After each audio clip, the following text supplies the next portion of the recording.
Hello बच्चा लोग, कैसे हैं आप लोग। होप सो सब लोग बहुत अच्छे होंगे, अच्छे से अपनी स्टडीज़ को कंटिन्यू कर रहे होंगे और डे बाय डे अपनी नॉलेज को एनहांस कर रहे होंगे।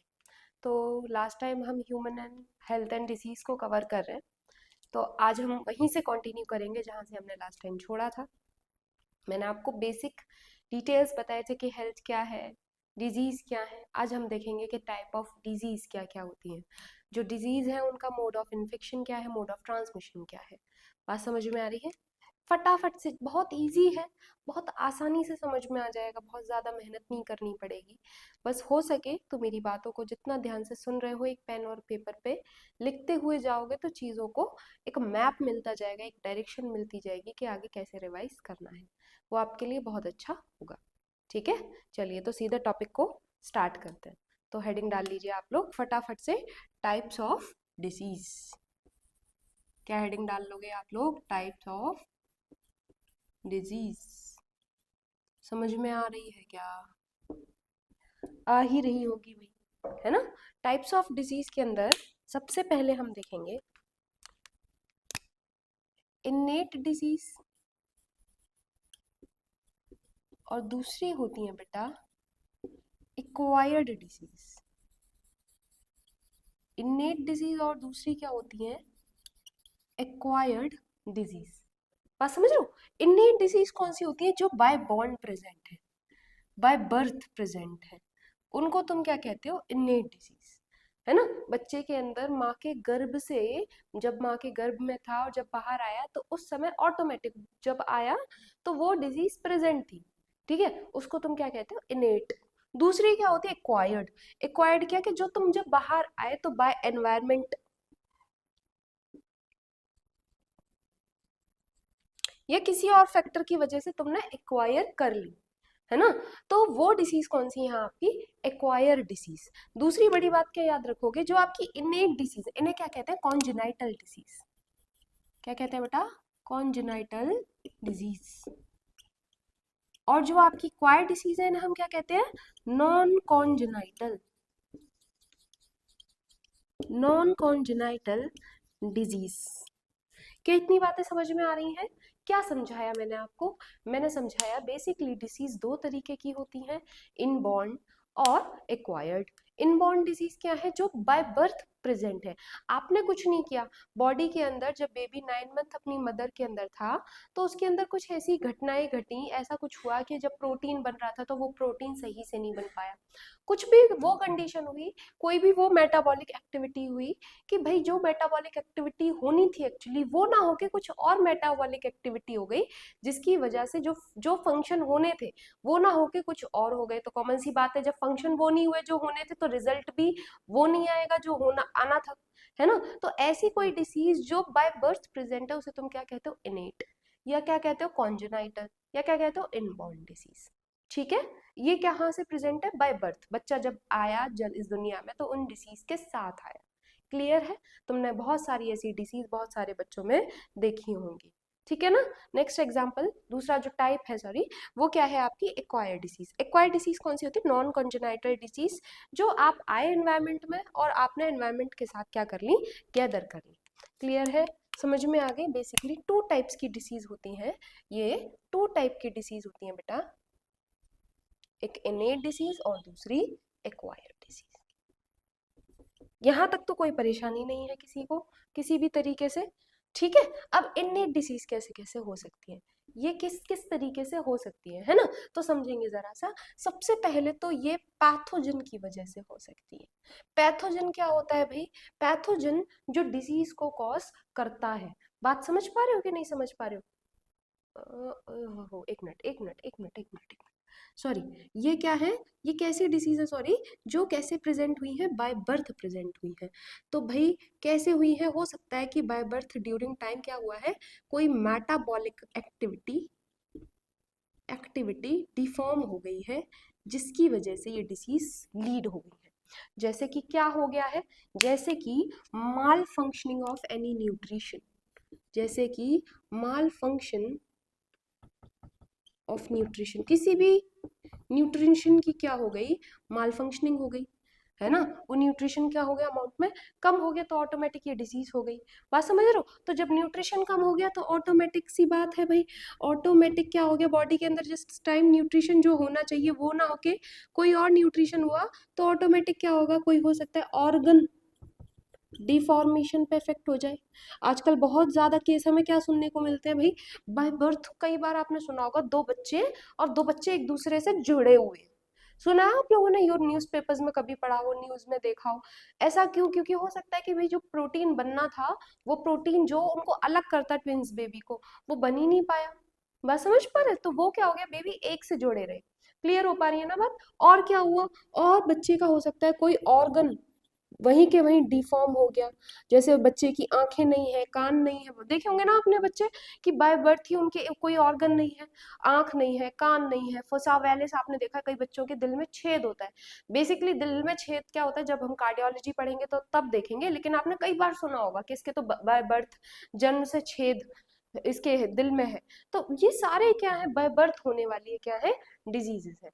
समझ में आ रही है? क्लियर हो पा रही है? नेक्स्ट देखते हैं जरा सा, जो आपकी एक्वायर्ड डिसीज है। एक्वायर्ड डिसीज जो आपकी एनवायरमेंट में आप आए और उसकी वजह से हो गई, आपने कुछ नहीं किया, हम कुछ नहीं कर रहे, एनवायरमेंट में आने की वजह से ये डिसीज हो गई। तो इनका मोड ऑफ ये किसकी वजह से हो सकती है, पैथोजन की वजह से। पैथोजन की वजह से कौन कौन से पैथोजन के हो सकते हैं, समझो जरा सा। जैसे कि क्या क्या हो सकता है, जैसे कि अ, अ, जैसे कि बैक्टीरिया,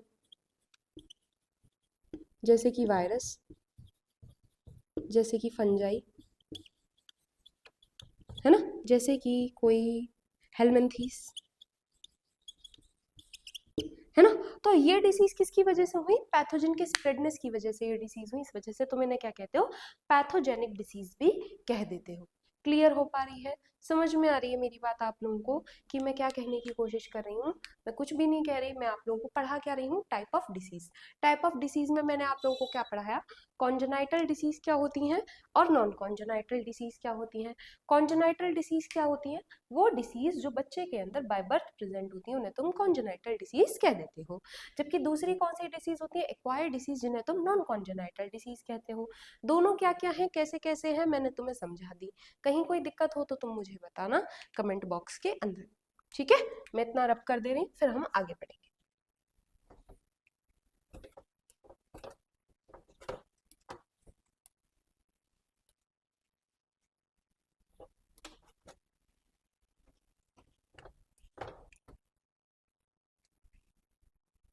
ठीक है, नेक्स्ट देखते हैं, mode of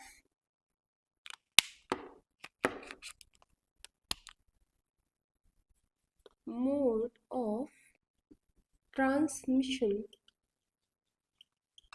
of disease, transmission of disease, mode of transmission of disease. कोई डिसीज कैसे, कौन कॉमन सी बात है कि भाई डिसीज हो तो गई, अब आपकी एक्वायर्ड डिसीज आपने देख ली, तो एक्वायर्ड डिसीज एनवायरमेंट में आने की वजह से हो रही है, तो ऐसे कौन कौन से मोड है जिसकी वजह से कोई डिसीज हो रही है ना, ये हमें देखना है। तो देखिए बेटा, दो तरीके की कंडीशन हो सकती है मोड में, या तो कोई डिसीज होगी आपकी direct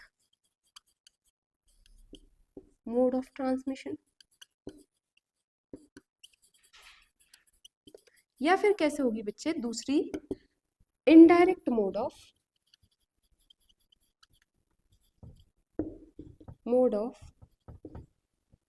transmission. Direct mode of transmission और क्या है, इनडायरेक्ट मोड ऑफ ट्रांसमिशन। बात समझ रहे हो? डायरेक्ट मोड ऑफ ट्रांसमिशन में क्या हो रहा है भाई, डायरेक्ट डिसीज एक पर्सन से डिसीज, पर्सन टू पर्सन क्या हो रहा है, डिसीज क्या कर रही है आपकी, फैले जा रही, उसको तुम क्या कह रहे हो, डायरेक्ट। एक पर्सन से पर्सन टू पर्सन, भाई ये पेन के जो कैप है ना, हाँ अब देख लेते हैं, person to person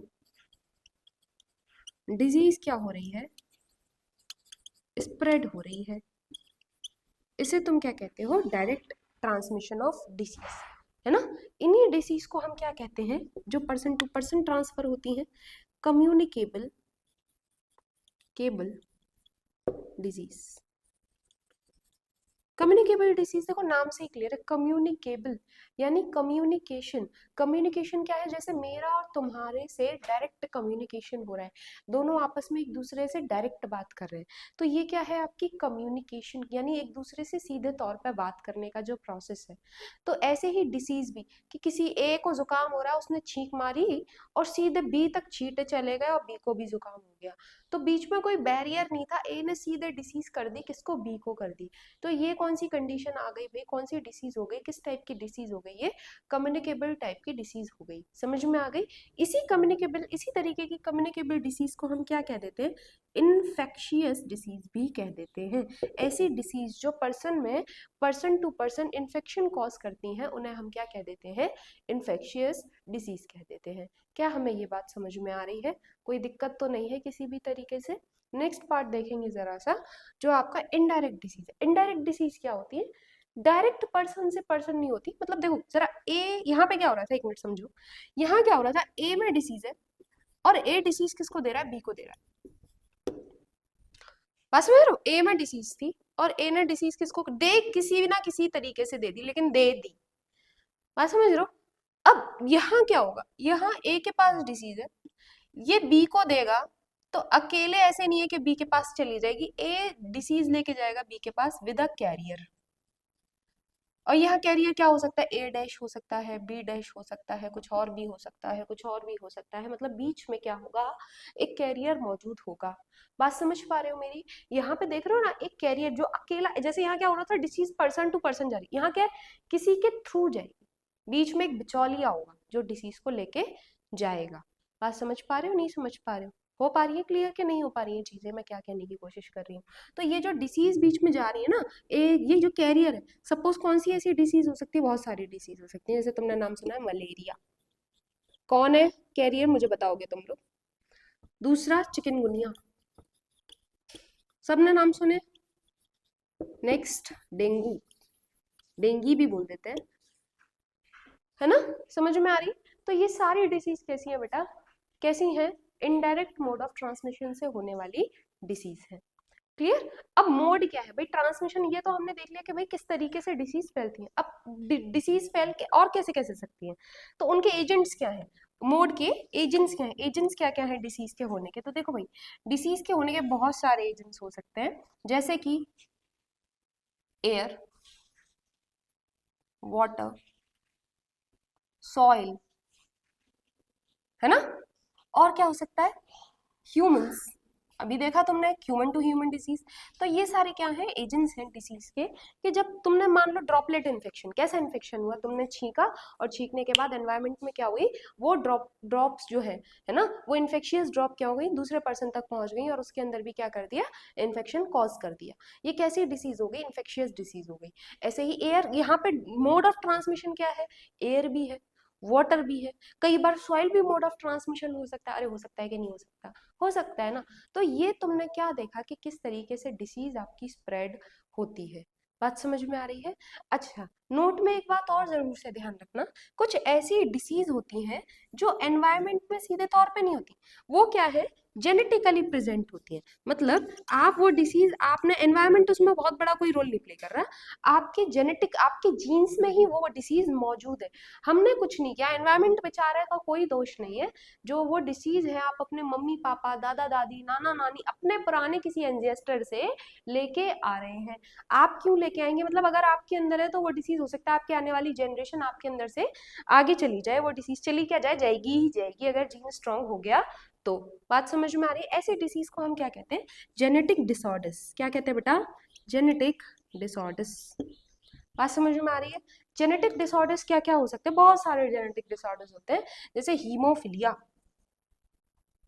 haemophilia, haemophilia, बात समझ रहे हो। दूसरा और क्या हो सकते हैं जेनेटिक डिसऑर्डर्स बेटा, प्लैंक्टोन्यूरिया, पीकेयू। और क्या होते हैं जेनेटिक डिसऑर्डर्स, कलर ब्लाइंडनेस, सारी डिसीजेस।